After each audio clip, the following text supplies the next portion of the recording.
Again, my name is Ray Davidson. I've sort of been doing security and computer stuff since they were invented. I went to Georgia Tech for my undergraduate school. Go Jackets, to hell with Georgia. And I went to Purdue for my graduate degree in chemical engineering. There was no, we actually used computers back then.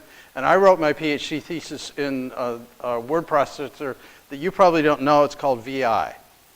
So that was because I had to have my master's typed on a typewriter. So I've been around for a little while. I taught at Purdue, a regional campus of Purdue, for a little while. Any of you have heard of SANS, one of the sponsors of this event? I was the dean of the graduate school there. Right now, I'm a contractor for the state of Michigan, the great state of Michigan, of which you all have a map built into your body. Well, most, except if you've had an accident. But I live in Kalamazoo, Michigan, which is right here on your map. It's halfway between Chicago and Detroit. And I work for the state of Michigan. I'm going to tell you a little bit about the Michigan Cyber Civilian Corps. And because of the timing of this, Georgia do you get a new governor this year? Okay, is he like term limited? Or you just don't like him?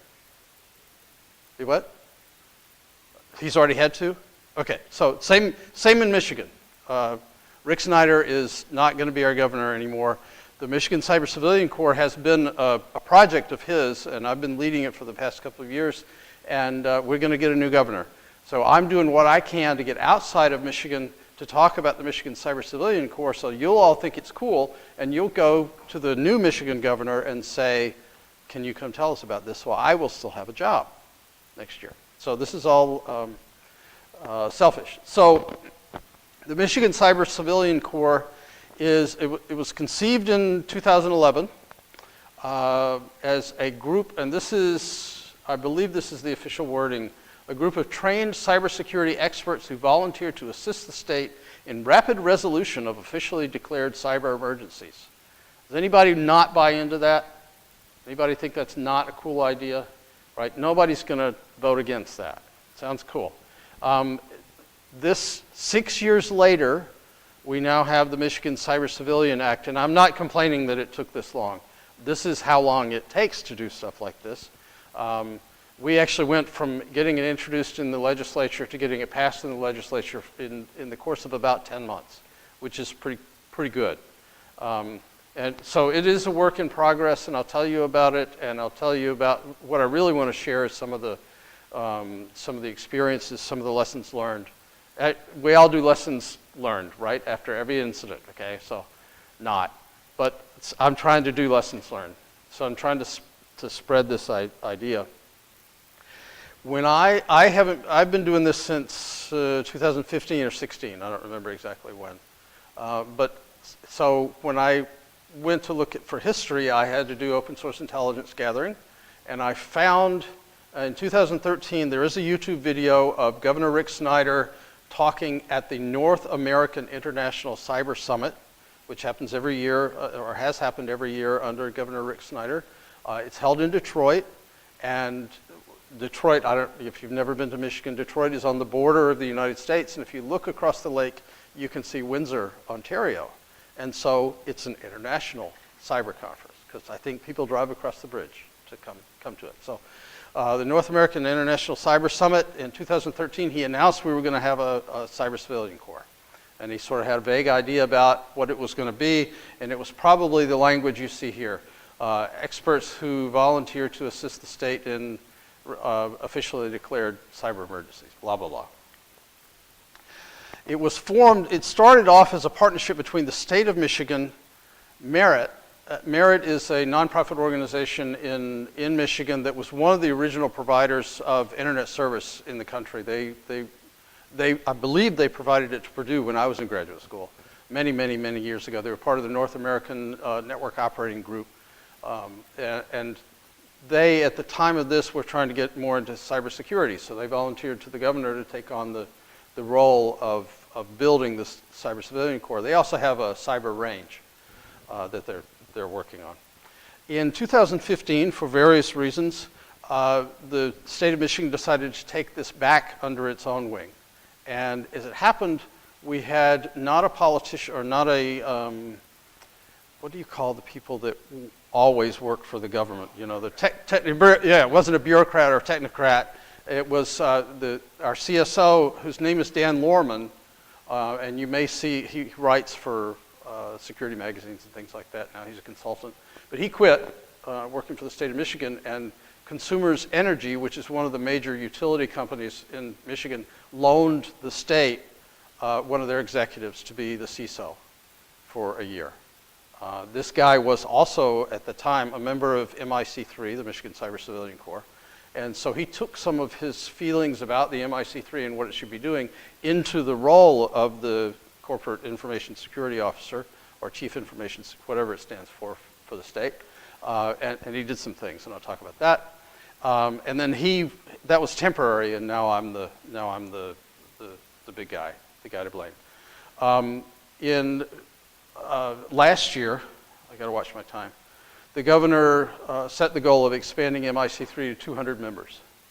And we backed off on that a little bit because if you're going to have 200 members, you have to have some other things. We have 100 members on the roster now, which is pretty cool. And I'll tell you more about that. So this is a picture. It's a picture. A lot of the people in here are members of the Michigan Cyber Civilian Corps.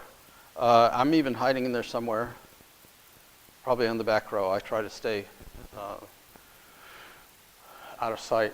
But we do, you can see, we do have a few females, not enough.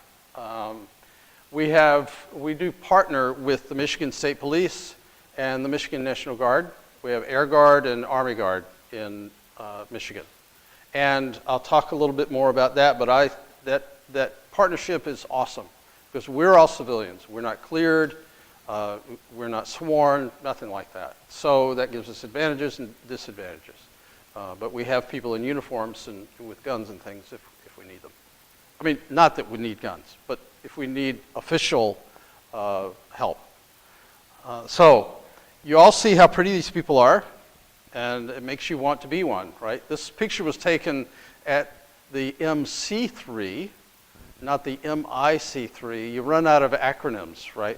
So we are the MIC3 in the MC3, which is the Michigan Cyber Command Center. This is the state police's cyber command center, kind of like the NCEC, if you've ever been to the NCEC. So now that you're all thinking, I wish I lived in Michigan and I could be a member of the Michigan Cyber Civilian Corps, what would I have to do to be a member of this august organization? You have to have 2 years of information security, incident response, digital or network forensics. So we're not hiring beginners.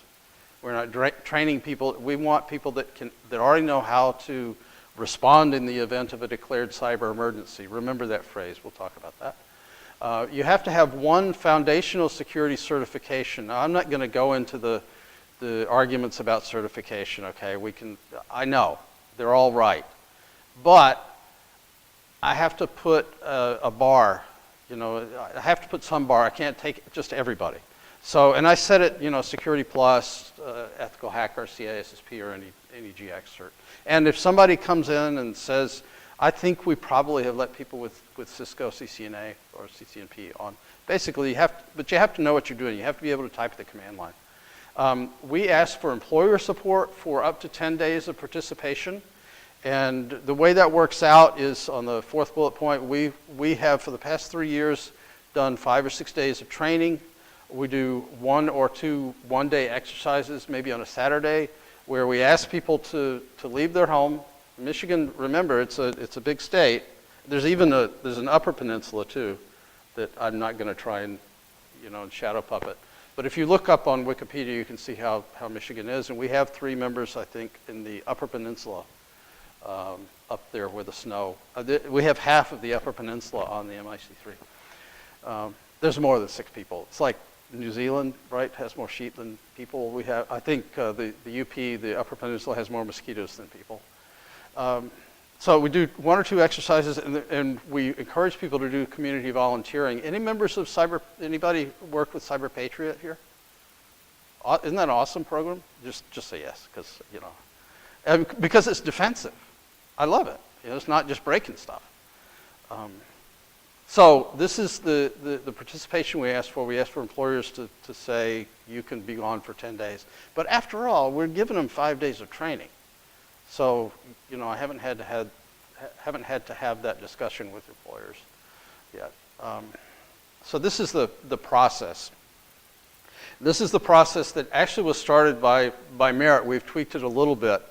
I don't know if, can you read that as much as you want to? It'll be on YouTube. But basically, that's the website. If you're bored and you want to Google and you trust the Wi-Fi here and you want to go to micybercorps.org, it's cybercorps, not cybercorpse, even though it's an S, because corpse means a dead body, and it has an E on the end. So it's cybercorps, it's pronounced corps, just like the Marine Corps. But anyway, so you go and you register. You give us your name, address, phone number, credit card information, a lock of your hair on the website. And that's all that happens there. You register, and we send you a link to the first test. And that was a requirement. I don't think that goes in here. Right, I didn't have this. Applicants must pass 4 out of 5 tests, also should be the last bullet point. So the first test is a basic security. It's pretty much ports and protocols. It's 20 questions, 10 minutes to take the test. So it's not like GIAC. It's not open book. It's stuff you have to know off the top of your head. I believe you have to get 80. I don't remember what I said it at. If you pass the basic security test, you then get a congratulations email that says, here are your next 2 tests. And there's a basic IR and a basic forensics, it's mostly disk forensics test. And if you pass the basic forensics test, you get a congratulations email that says, here's the advanced forensics test. And if you pass the basic IR test, you get an email that says, congratulations, here's the advanced IR test.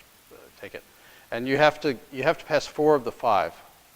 And there is one that most people don't pass. Like, I'm not surprised when people don't pass it. But so anyway, most people, I think we've got probably, and I'm just ballparking this, I could have gotten the data.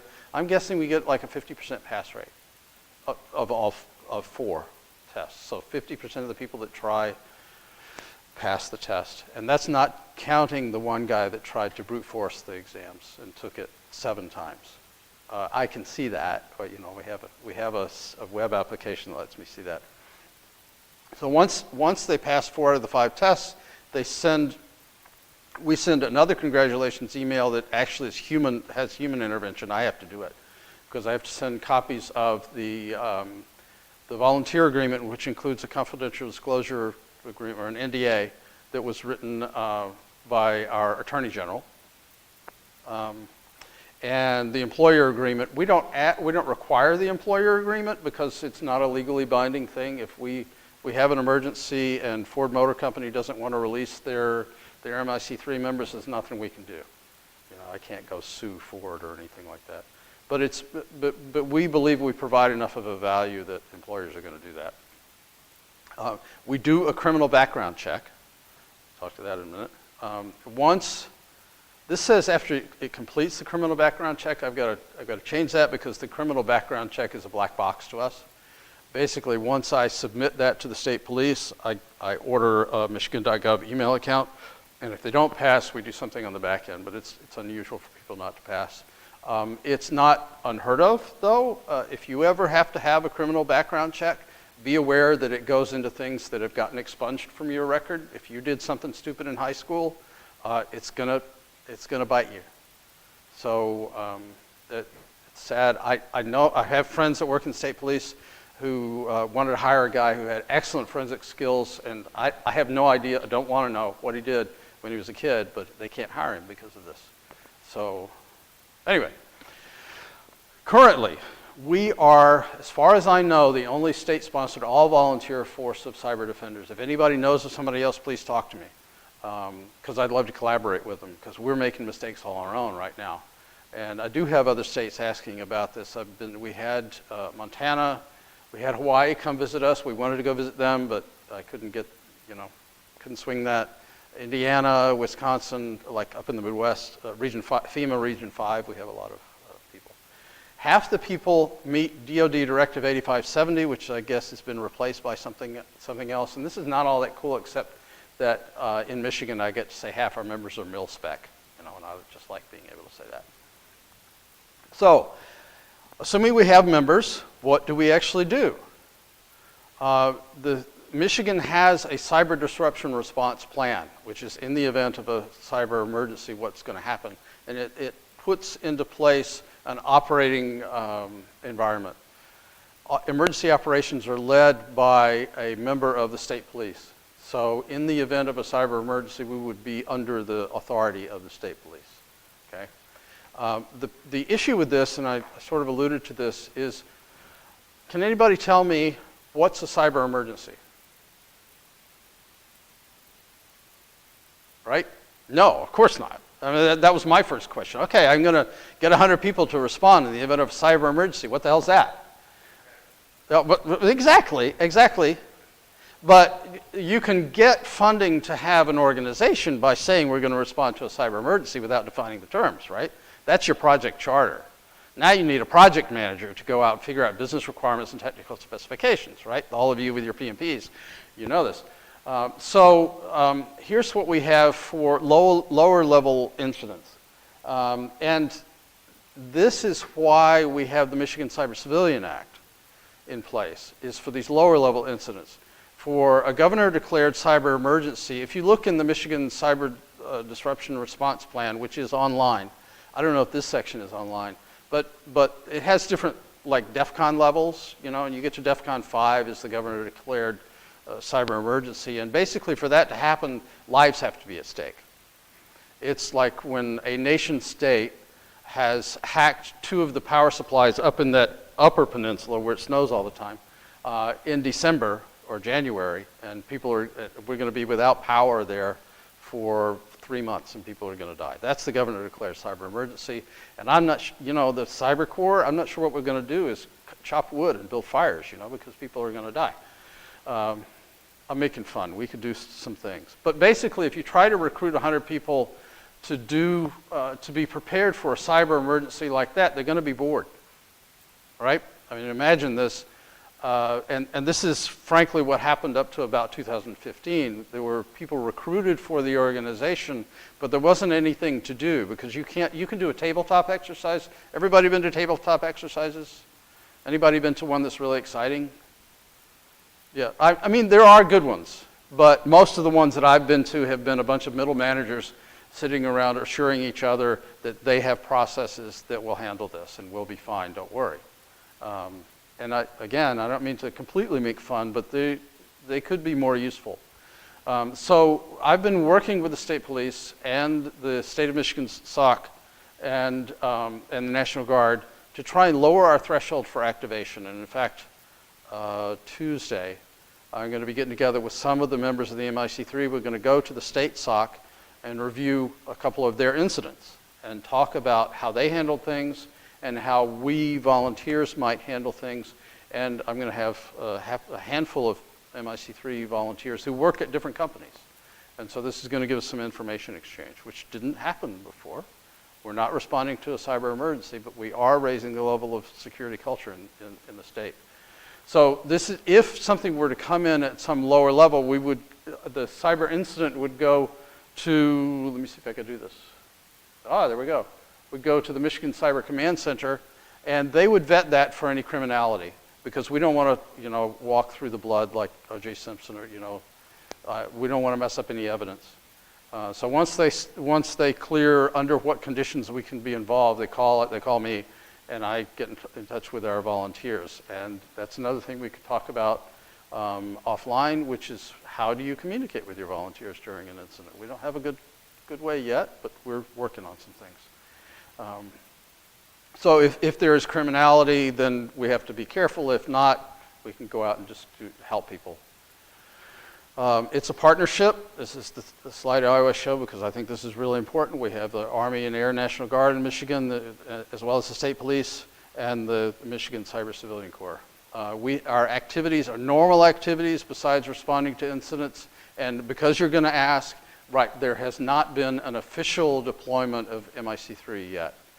We just got the Michigan Cyber Civilian Act provides us indemnification. If we do something stupid, we have now processes in place, and basically if we follow our own processes, then whoever on our team does something stupid are protected by Good Samaritan kind of legislation. So that's important if you're going to do something like this. We have quarterly, we try to have a face-to-face meeting. That includes the training, that's a face-to-face meeting, and the North American International Cyber Summit, which is October 29th this year. It's always in October. But, with the new governor, I don't know, we're going to keep doing that. We have a conference call every month, which a lot of times is just me saying, hey, I'm going to go talk at BSidesAugusta about what we're doing and publicize this. But again, before 2015, there was no regular engagement with members.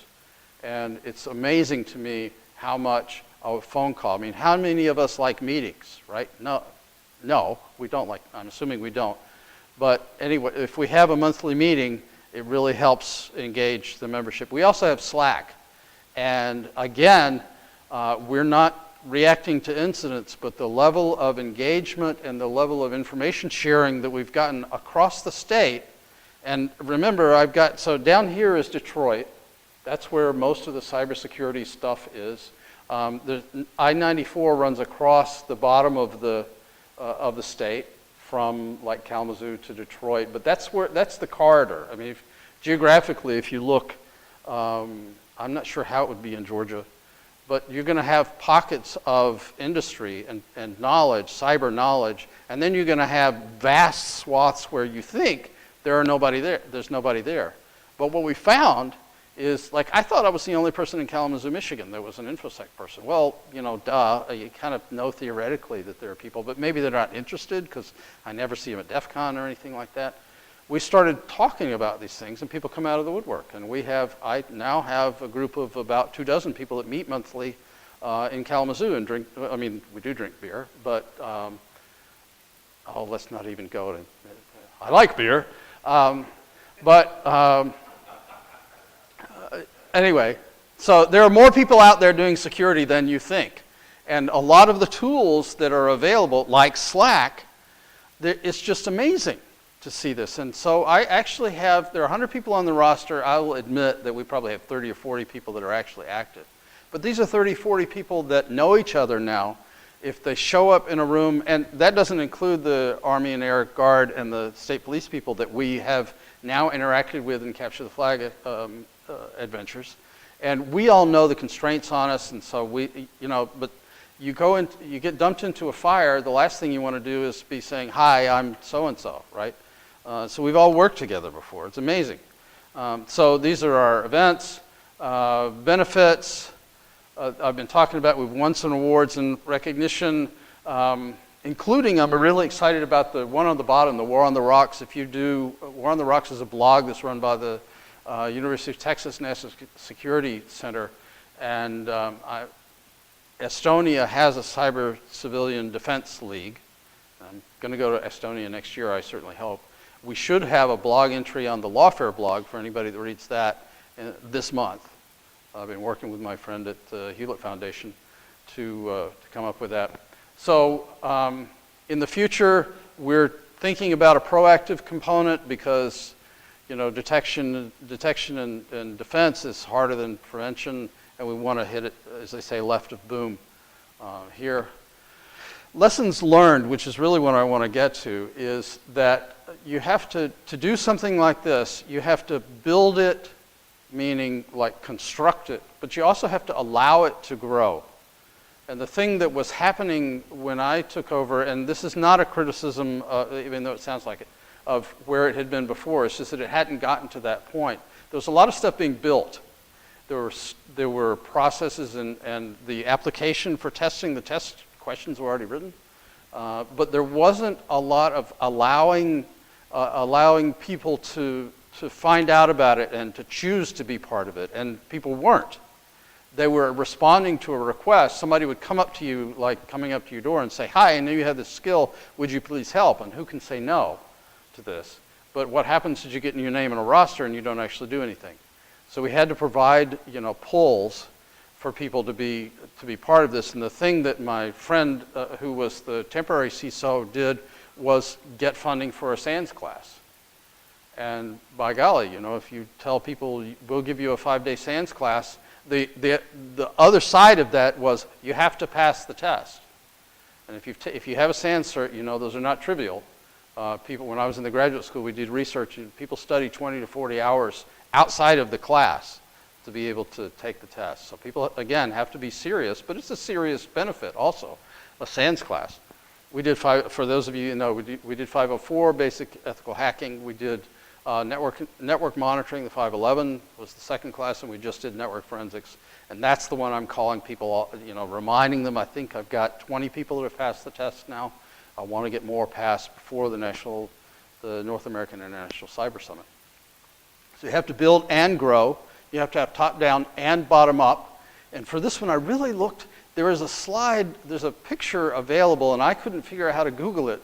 But you know, when the Transcontinental Railroad got put together, they drove the Golden Spike, and I think it was Provo, Utah. I wasn't there. I'm old. I'm not that old. But somebody put together a graphic where, you know, there's the railroad track coming from one side and the railroad track coming from the other, and they're going to put the Golden Spike in, except they meet like this, right? Top down and bottom up, you have to have the governor. I mean, in my case, I've got the governor, which is awesome. I mean, I don't think we could have done it without that. And the legislature's bought in.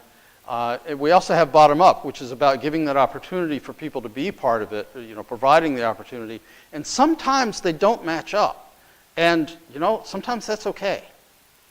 I would love for them to match up because I'm OCD and all of those other things that all of us geeks are.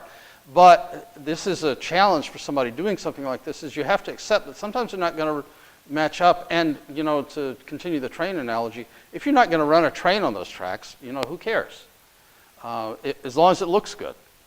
Because we're trying to get public, you know, we have to have public acceptance and public support, that sort of thing. The other thing is that there's multiple messages and audiences, and this leads into my question. I have some prizes to give out.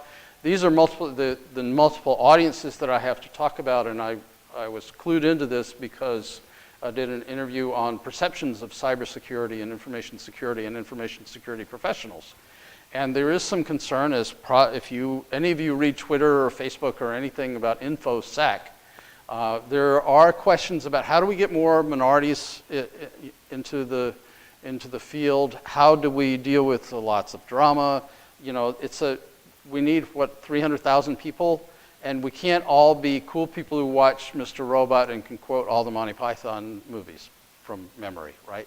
I mean, we were talking at dinner last night about the canon. And so we got to open it up. So my time is up. So I'm going to take all of these fabulous prizes home with me. I'm really sorry I didn't get a chance to hand them out. But speaking of messaging, so this is a question I was asked by the survey people, and I thought I'd bring it to you. So are there any types of, like, this is the question I got in the interview, and I'm only keeping you from lunch, so if you need to go eat lunch, fine. So I sent them a picture of my laptop, right? Many of you have stickers on your laptops. I don't know that that's the sort of visual, but there are any visuals in the cybersecurity space that inspire you or that you think work. And what am I bid for? This is, prize number one is an alpha wireless adapter that can be used for sniffing. I'm sure it's compatible with Kali. So, and in fact, that was one of the things I sent them was the Kali logo, you know, because it's ninja, it's quiet, it appeals to us for that reason. So when you see a visual, obviously you've all seen like Mr. Robot, hookers, hoodies, not hookers with hoodies, maybe, I don't know. But hoodies are, a common one. What else, what works for you, and particularly something that's working that you're surprised? The choir, right. That's not a visual though, it's words. Yeah? A skull, why a skull?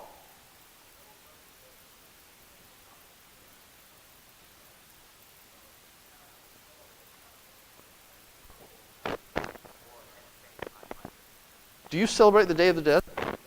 Okay. So would you like this? Sure. Okay. Use your powers for good. So the question was, for the people at home, or the contribution was a skull, because skull means that you've actually survived death, because skulls do survive death. Bone is hard. And it reminds me that I've seen the Day of the Dead is actually a celebration. You know, and some of the symbols for that are skulls, and they look like they would be scary. Kids, you know, little kids would probably be scary, but what? Oh, a phoenix. A phoenix would be that's a good idea. Can you think of something that? Well, let's see. So, who doesn't have Don Murdoch's excellent Volume 1, Blue Team Handbook, and has an idea of a visual that works for them?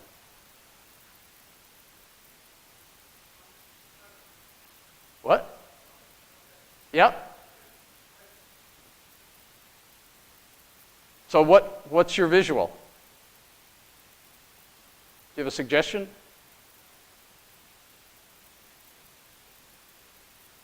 Okay, we give points for bravery. Okay, I'll keep this out. You can come down here and get this because they're going to run me off stage.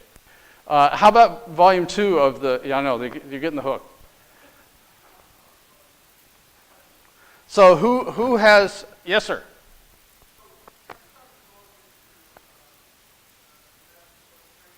Yep. The dog cow, yeah. Yeah.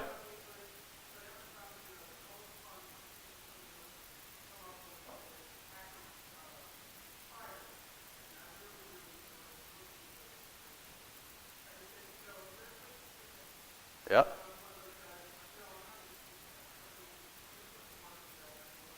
I think John Strand won't actually run Metasploit until he gets to a particular logo. That's what I think I remember. Yeah, so I'm not gonna walk up there because if I do, they're not gonna let me back on the stage.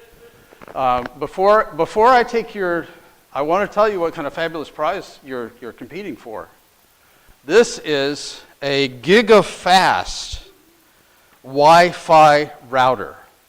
An Alpha AC 1200R, and I'll bet it's flashable with OpenWrt. So now, do you want to rethink your answer, sir? Oh, damn. Okay. Oh. Okay.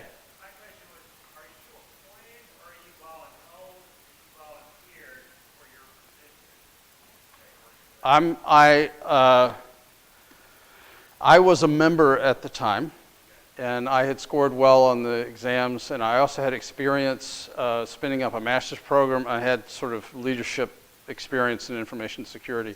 And I was vocally dissatisfied with how things were happening in the MIC3. And they said, "You're so smart, you do it." So I was hired in as I'm a contractor for the state. But I do it because I love it. So they pay me. You know, I am a contractor. I'm not an FTE. This is my job. If the governor decides he doesn't, or if the next governor decides we're not going to do this, the state actually has something called CISO as a service that they're doing. It's more the proactive thing where they'll go around and help small organizations put together processes and plans. That doesn't interest me, and if they ask me to do that, I probably won't. So I don't get paid full time, and it certainly doesn't take me full time, because if you've worked for either academia or government, you know that you'll kick something off and then you go take a 2-week vacation. So I put in usually fewer than 10 hours a week. But I love it. I mean, that's actually on the organization. I do some 1099 work for SANS. My whole life is living in packets. So, you know, what's work and what's not. But I get health insurance, which at my age is the thing. Yes, sir. You what? Target and crosshairs. Okay. So the question was, at am I voluntold? Is it my assignment? And that was the answer about that I'm a contract. The suggestion for visual is target and crosshairs, which is a little threatening, perhaps, but you know, the unicorn. So somebody has suggested a unicorn. Tell me about why the unicorn is. Because everyone that I'm meeting in this industry is very unique.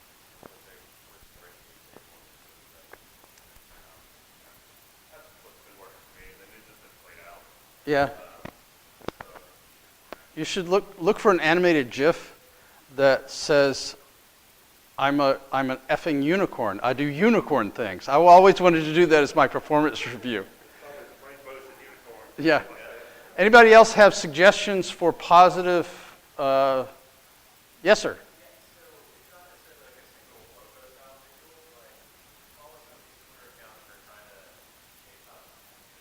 Yeah. BSI lab.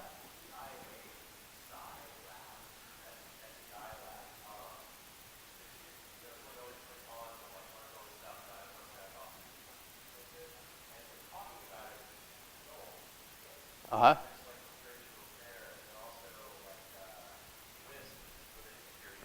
Right.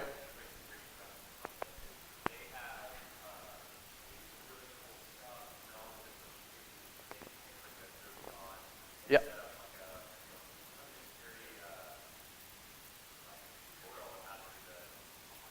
Yeah, Kimber Batt has been, Ms. Batt. What's the name of the first Twitter account you said? I want to make sure it makes it onto the YouTube, onto the audio. BIASCILAB is a young person who has some good visuals.